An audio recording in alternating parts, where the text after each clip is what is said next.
फैसला आबाद IUDHR America के chief executive officer doctor Babar George Bhatti की खसूसी हिदायत पर लेबर डे के मौका पर एक बामकसद और यौम मजदूर फलाही सरगर्मी का इनेकाद किया गया, जिसका मकसद मेहनत कश तबके के खदमात को खराज तहसीन पेश करना और उनके बच्चों की खुशियों में हिस्सा डालना था।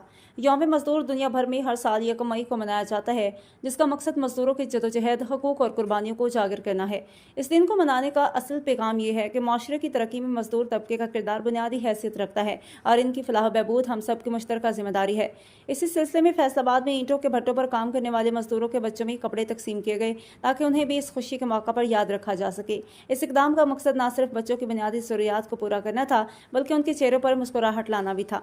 इस मौका पर जिला फैसलाबाद के कोऑर्डिनेटर डॉक्टर सलामत ने खुद बच्चों में कपड़े तकसीम किए और उनके साथ वक्त गुजारा। बच्चों और उनके वालिदैन ने इस फलाही इकदाम पर खुशी और तशक्कुर का इजहार किया। मुंतज़मीन का कहना था कि यौम मजदूर हमें यह एहसास दिलाता है कि हमें अपने माशरे के पिसे हुए तबकात का खास ख्याल रखना चाहिए। उन्होंने इस अज़म का इरादा किया कि मुस्तकबिल में भी ऐसे फलाही इक़दाम जारी रखे जाएँ ताकि ज़रूरतमंद अफराद की मदद की जा सके और एक बेहतर माशरे की तश्कील में अपना किरदार अदा किया जा सके।